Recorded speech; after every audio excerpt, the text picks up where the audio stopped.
Welcome to Intended Consequences, the official podcast of the Strategy Corp Institute of Public Policy and Economy. I'm your host, Mitch Davidson. Today, I'm joined by Ontario's 13th Auditor General, Bonnie Lysyk, the first female auditor in the province's history. She was appointed Auditor General in September of 2013 after having previously served as the Provincial Auditor of Saskatchewan and Deputy Auditor General and Chief Operating Officer in Manitoba. She's had a 30-year career in the public and private sectors in 3 different provinces, including time at Manitoba Hydro and at the Manitoba Liquor Control Commission.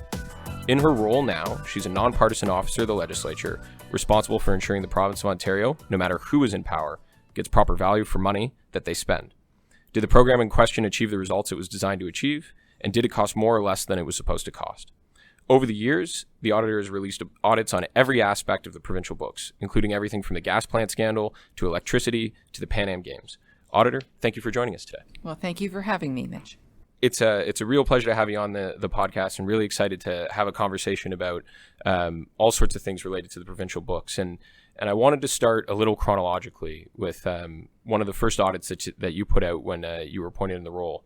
So the first big audit that I can remember was the gas plant report. It was a special report requested by the Legislature in 2011 on what had happened in 2011. You prepared that report and released it shortly before the election in 2014. What was it like to prepare that report in a minority government on such a controversial issue that had the ability to influence an election outcome, could even force one? Given the circumstances, and how did that work really affect the stress level in your office? Can you just kind of take us behind the scenes on the gas plant report? We'll start there. So I came into the office when the team was working on the cancellation of the Oakville power plant. So the Mississauga power plant had already been released by my predecessor.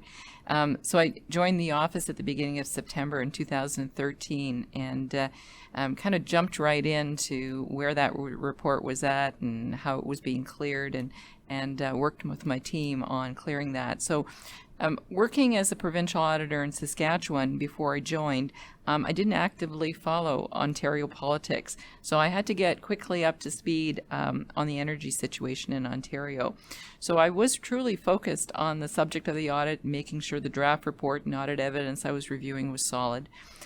Being an independent AG office, we focus on subject and we conduct our evidence-based work looking at facts. So we're the messenger of information to all members of the Legislative Assembly and the public, and politics really doesn't factor into our work. The stress level in our office would be driven by the need to report on a topic as quick as possible, ensuring our evidence is solid versus the politics of a situation. So behind the scenes, while our work was being done and the related report is being drafted, there's lots of meetings. I had lots of meetings, lots of challenging of evidence, and those involved were well aware that there was a desire for information on the issues. And it was our job to give members and the public information to answer potentially unanswered questions. So, it was intense, but I think we did our job. Most people would probably be shocked to discover how much money the Ontario government spends and how much of it is transferred out to different organizations. So the government of the day right now has said a few times that as much as 90% of the money is spent by outside organizations. How hard is it for you to get a complete audit picture on a subject matter or a topic when the money that you're auditing goes out of government's hands so quickly? Broadly, we have a handle on where money is distributed. What we can't always do is audit the use of that money for effectiveness and efficiency. So you're correct in the sense that more and more money is being pushed out to private sector for delivery, and they're still accountable, and government is still accountable for delivering the services, but we don't have that reach. So we can follow the money into, obviously, the ministries, their use of the money, but we can follow it into the broader public sector, government agencies, and grant recipients. When money is provided to entities to deliver a specific service, perhaps on a per person cost or a per diem, we might not have that under our current act. And so one day it would be very good if our act was clarified to allow us to do that work, because there is more dependency. So an example would be winter road maintenance. We could audit the contracting with those companies, but we couldn't necessarily go into one of those companies and see how they were spending the money that they were given to do the services that they had promised. Obviously, being given that authority is comes with it an important responsibility to make sure we make our choices properly and we report factually, but we always do that, and I know that there would be value. Is following that dollar to the end user, is that something that other provinces and states are currently doing? Yeah, when I was the deputy in Manitoba, the Manitoba Act for the Auditor General there gave broad access. So there was one statement in the legislation that basically allowed you to follow the money, whether it was a grant or whether it was a fee recipient or a recipient of a tax credit. It was very broad. Nova Scotia, New Brunswick changed their legislation to update for that, and others are looking at that right now. So it's sort of happening in some capacity at different provinces. One of the areas that the provincial government here in Ontario has talked about is sort of municipal financing. There's been a lot of controversy about some of the cuts that were made to municipalities and some of maybe the unilateral decisions. But in response to that, the Premier and other ministers kind of went out and talked about the municipalities' ability to spend money properly.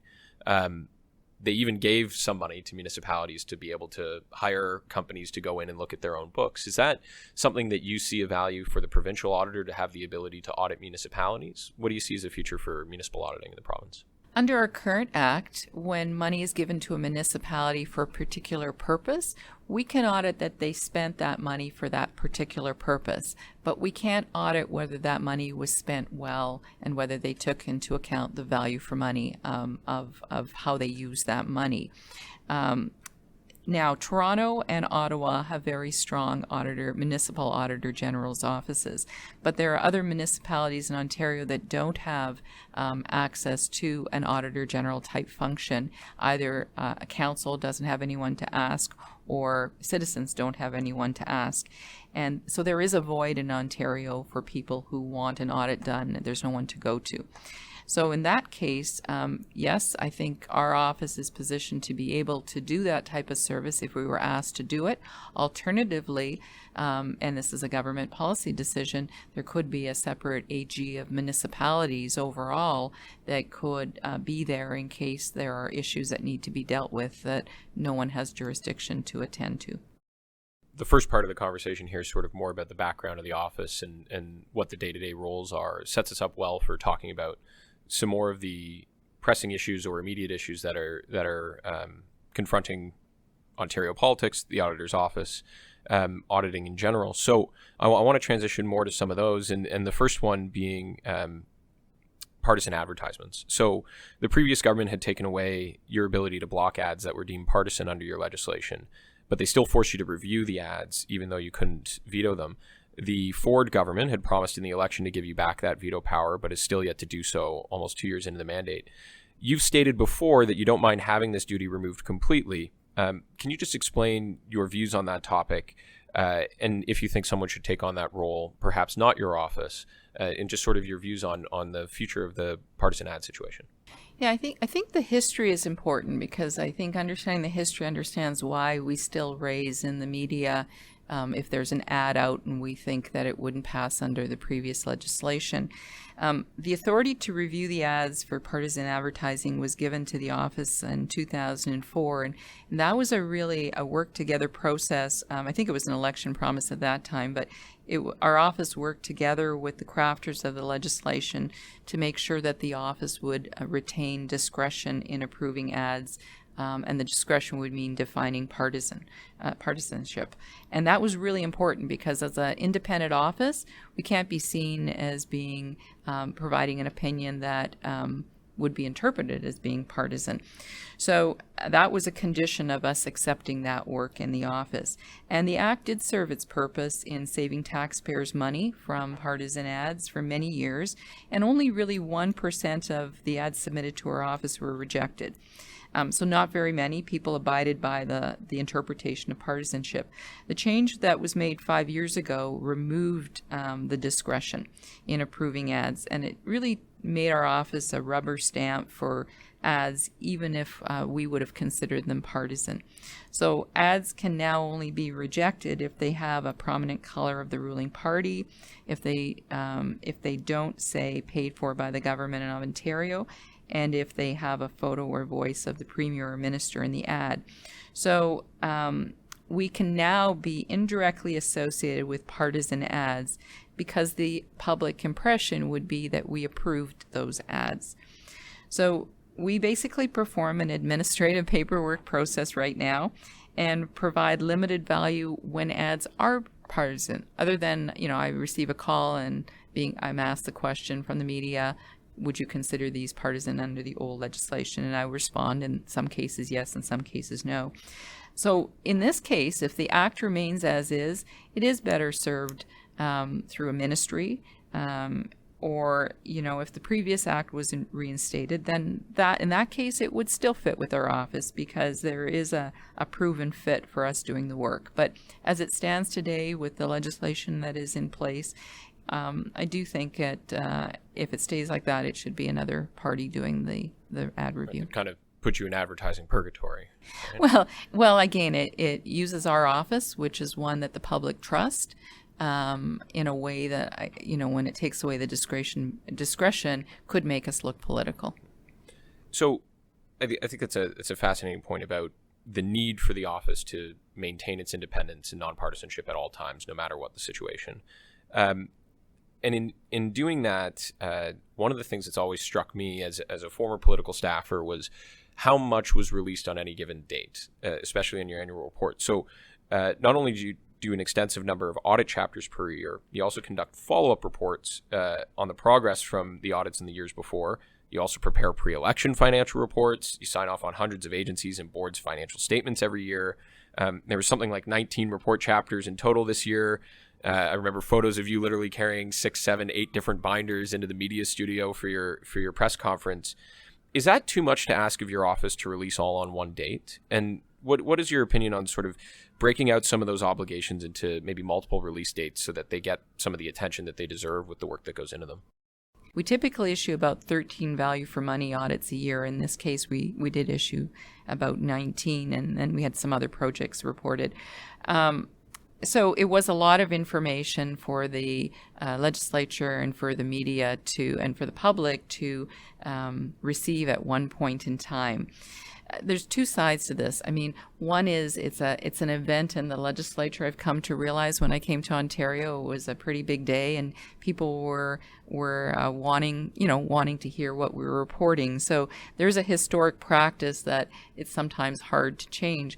I mean, the cost of that is that some of the content of our report doesn't get sufficient attention. There's a lot of good work and there's a lot of detail, and so I think as an office we have to be satisfied that only certain things perhaps are more discussed in the public forum.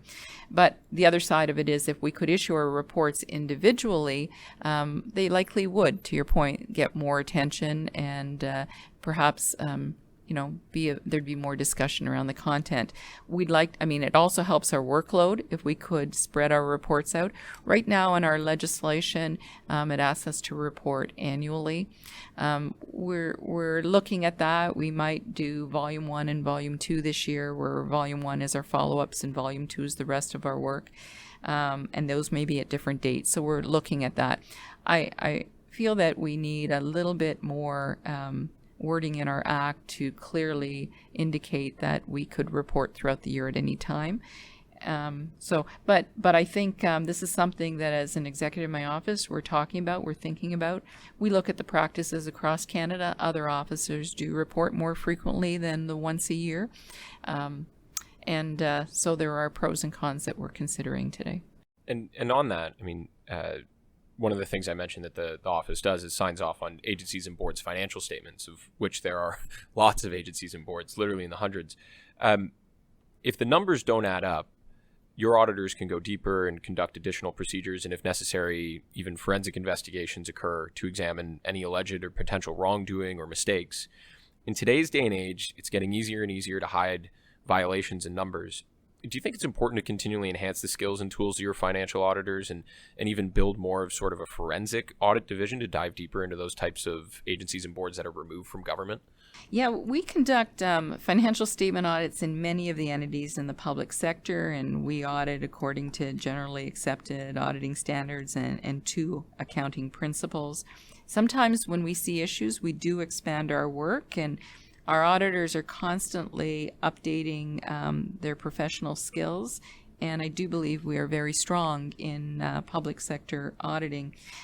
We do have now a forensic function, and when a team sees a need, they will request assistance and go deeper into issues where appropriate. So, as an office, we've had to build skills in that area, in data analytics, in IT, beyond what would have been needed, if you even go back 10 years.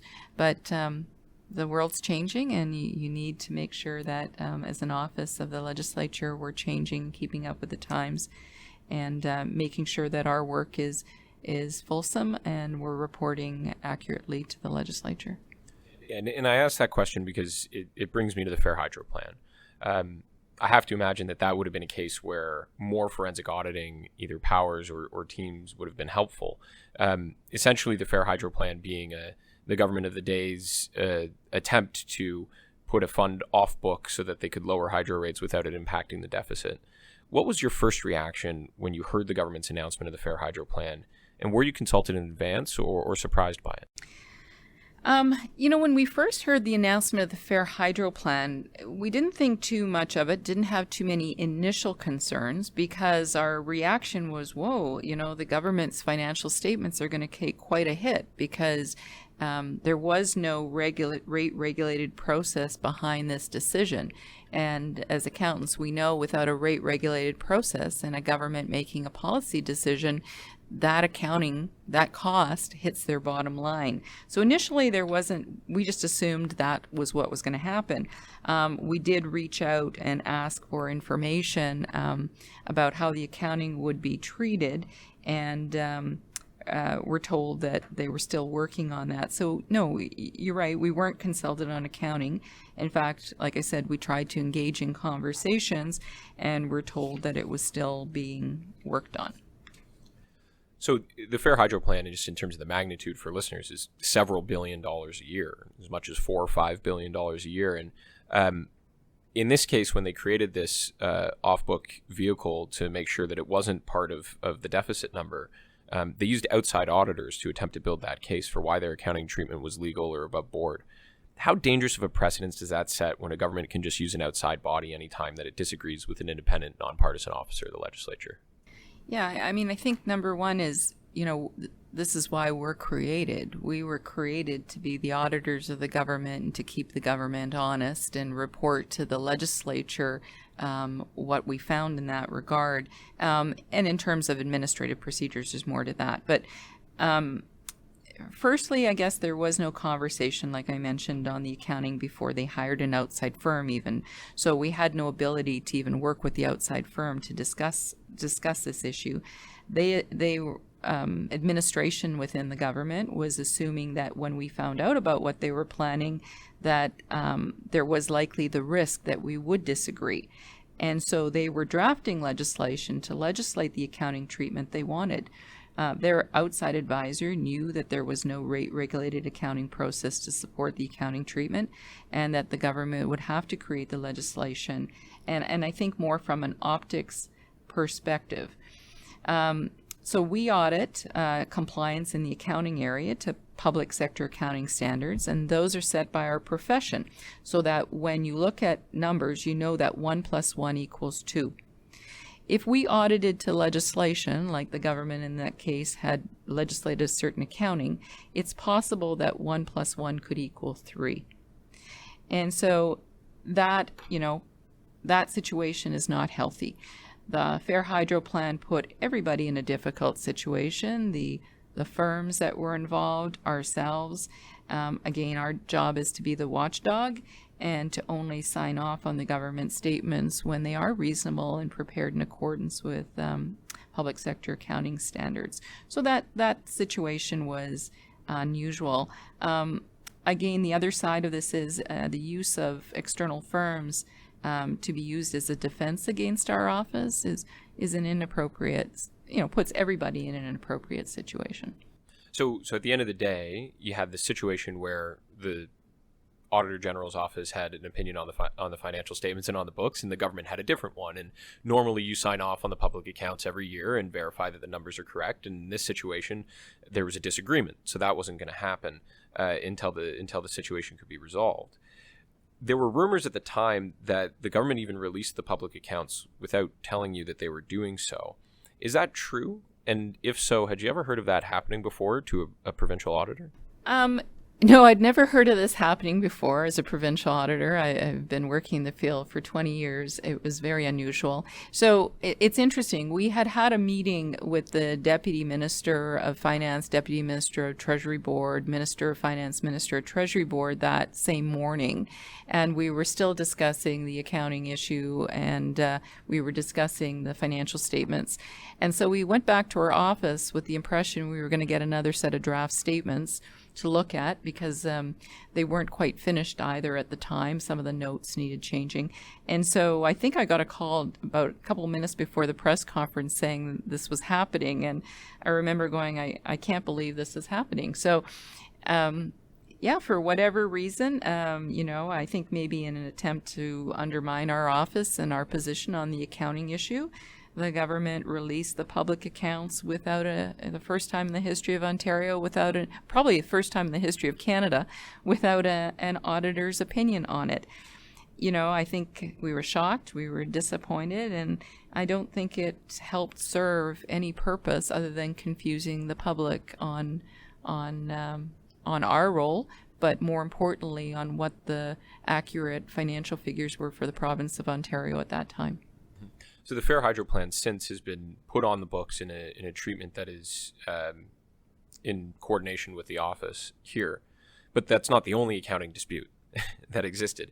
There's also significant dispute related to pension accounting. And so just briefly and sort of recap for listeners, a few public sector pension plans that are jointly funded by both workers and by the government had a surplus, and the government was counting that on their books despite the fact that the surplus wasn't fully accessible by them. They would need the workers to agree in order to access any of that money. So you'd been very clear that if the government had access to the surplus, they could count that money. If they don't have access to the surplus, they can't. So how do you see that situation, which is still up in the air? It's being accounted for properly, but it's still not resolved in its truest sense. How do you see that being resolved in the future? Well, I think, the accounting, the way it is on the financial statements, can only change really if the government reduces contribution to the pension plan or withdraws any surplus it believes it is entitled to. The bottom line is, the government contributes about $1.8 billion a year in cash, in this case to the teachers' pension plan. And if they change back to the accounting treatment that we didn't agree with, they would be paying $1.8 billion in cash to the teachers and also recording revenue from the teachers' pension plan with no cash coming in. So it does seem, just on a simplistic note, if you have to continue to pay $1.8 billion out to a pension plan, you definitely don't have an asset that you can record on your financial statements. So that situation around the pension plan itself has to change. The other side is, the simple way to look at this whole accounting issue is that typically in financial statements, your borrowings go up, your debt goes up if you're borrowing money to pay for capital assets that you purchased or built. It doesn't go up if you have a surplus in your financial statements. So if the pension accounting was as we previously disagreed to, it would create a structural deficit, meaning the government would be showing a surplus in its financial statements and borrowing to cover that operating surplus. And that was why we disagreed with the accounting quite a few years ago. In the media, it's been played that, I changed my mind on the accounting on that particular issue. Well, I never changed my mind. Part of auditing is you find out new information as you audit, and you audit deeper. And when this pension issue came up, we had been looking very closely at the calculations behind the pension asset. We'd been getting more information on how the teacher's pension plan operated. So it was with new information in mind that we entered into discussions with the government of that day to explain why the accounting was incorrect.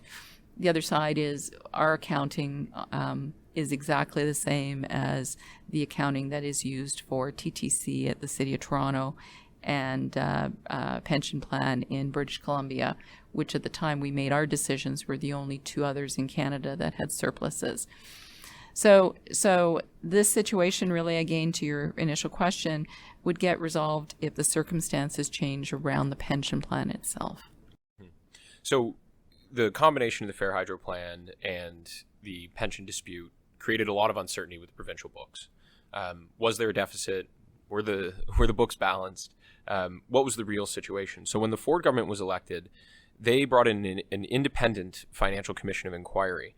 And that wording is really important because I remember it specifically as something on the campaign where an inquiry is an official legal process, like the Elliott Lake inquiry, and a commission has a precedence to travel the province and hear from people about the topic, and it also has some very specific considerations that go into it.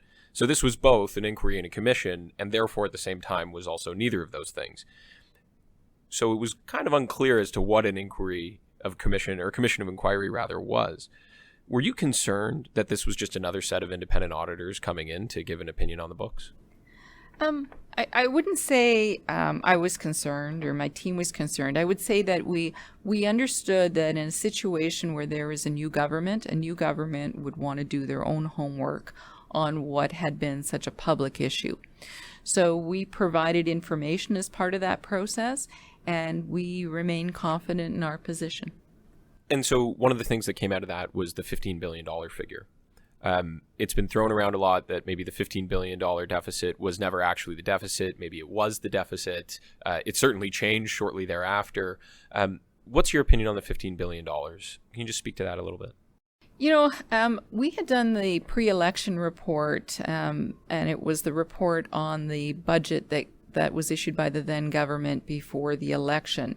And at that point, we did indicate that the deficit was understated and that it should have been the deficit presented, the annual deficit should have been around $12 billion.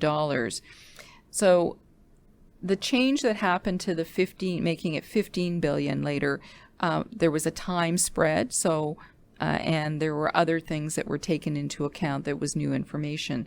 So I would say that our report was at a point in time. The 15 billion that the government has cited was at a point in time. I think where to focus attention, sometimes I think when I read the paper or I look at the discussions in the legislature, there's a lot of focus on the budget, but not a lot of focus on the actual results. And so in that particular year, for the year ending March 31st, 2019, the actual results was a deficit of $7.4 billion. So year-to-year actuals probably speak better to how finances are being managed in the province than, a huge focus on the budget. Right. Your projected salary doesn't matter as much if you get a raise or if you lose your job. It's what you ended up taking home at the end of the year rather than what you were supposed to make. And so that's a good segue, because I think a lot of people forget about the actual role of the auditor's office, right? And it's not to recommend which program should or should not exist. Rather, it's to evaluate the value that they generate for the money that is being spent. Essentially, does this program do what it's supposed to do, and does it do it for the best value possible? How hard is it to walk that line with media and politicians who are looking for you to do a lot of gotcha things, say programs should be canceled, or try to use your audits as justification for canceling things? Do you ever run into serious misinterpretations of your audits? I think as an office, we always need to keep focused on the job at hand, and that is to audit and report the results of our work in a factual manner. And I think we have to accept that, and that we can't control the way the media may refer to our work, or how our reports may be used by different parties to serve, different motivations. I think we do see, in some cases, misinterpretations of our audit, and that's likely a little frustrating to me and to my team members that work on some of these reports.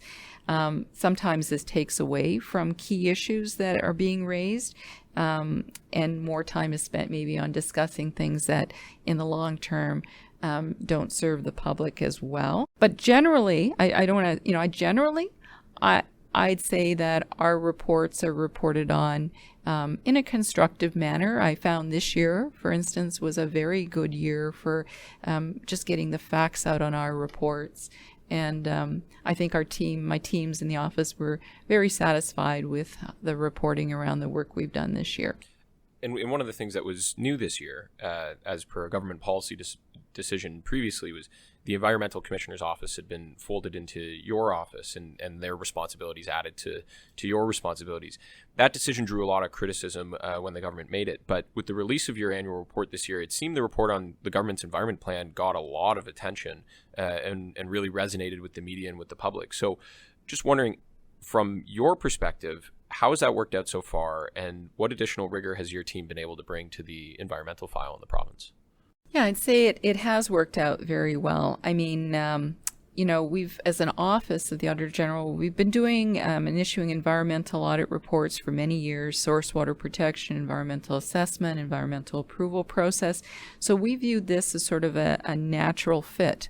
The people that joined us from the previous Environmental Commissioner's Office are excellent, have fit in very well with our office and our teams, and we have integrated some of our auditors with the environmental group, and together we were able to issue the first tranche of environmental reports under a combined operation. We issued it at the same time as our annual report. Timing kind of necessitated that. And we had 3 chapters. We talked about climate change. We talked about compliance with the Environmental Bill of Rights, which was really the new role.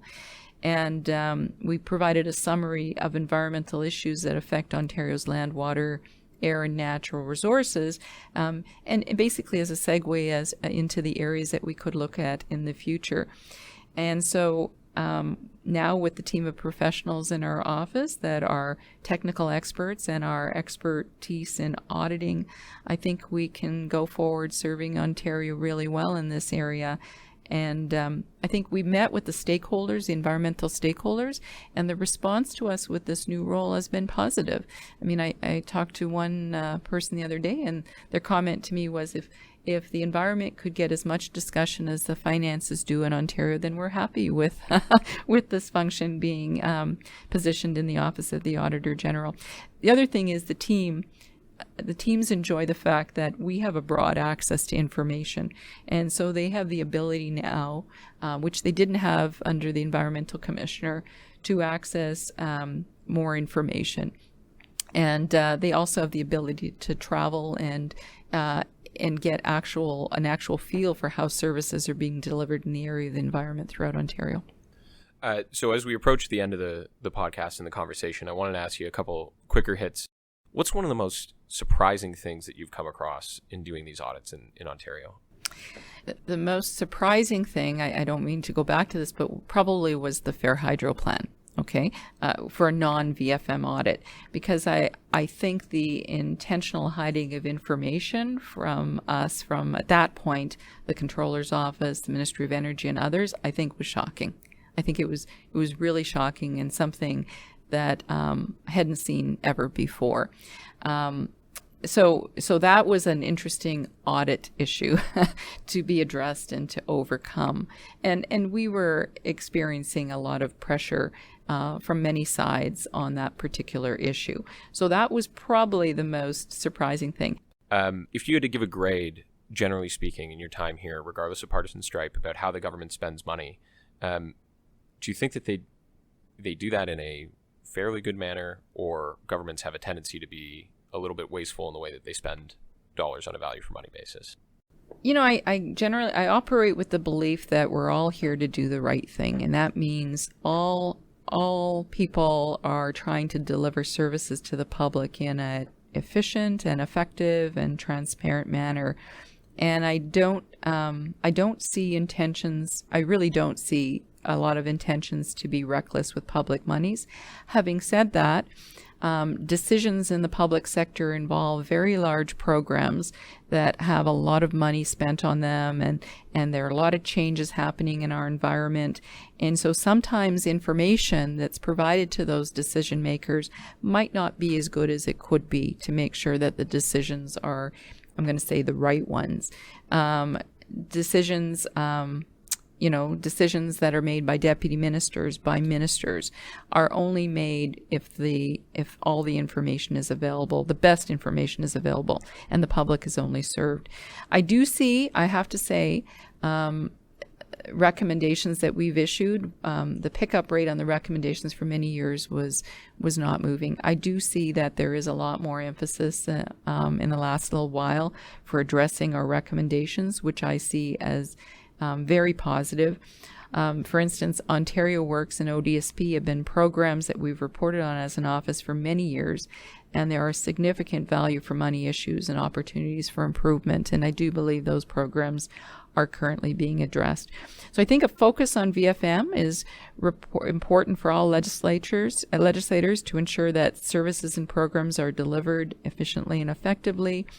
In an environment nowadays where the public has high expectations and there are many pieces of legislation that require money to be spent, good decisions on the spending of that money is really important. But bottom line is, I think we work together. I think people are in this for the right reasons overall.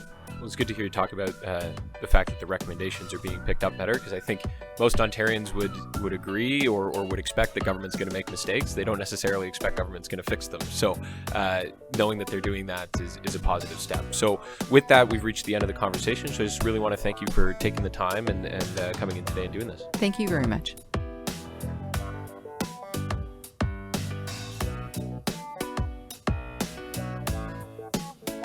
Thank you for listening to Intended Consequences, the official podcast of the Strategy Corps Institute of Public Policy and Economy, produced by Sarah Bordeaux and myself. Views expressed during this podcast are not necessarily the views of Strategy Corp. All rights to this episode are reserved, and guests on the podcast may be current or past clients of Strategy Corp. To find out more about the Institute and to subscribe to our written material or to find past episodes of the podcast, please visit our website at www.strategycorp.com/institute. Until next time, I'm Mitch Davidson.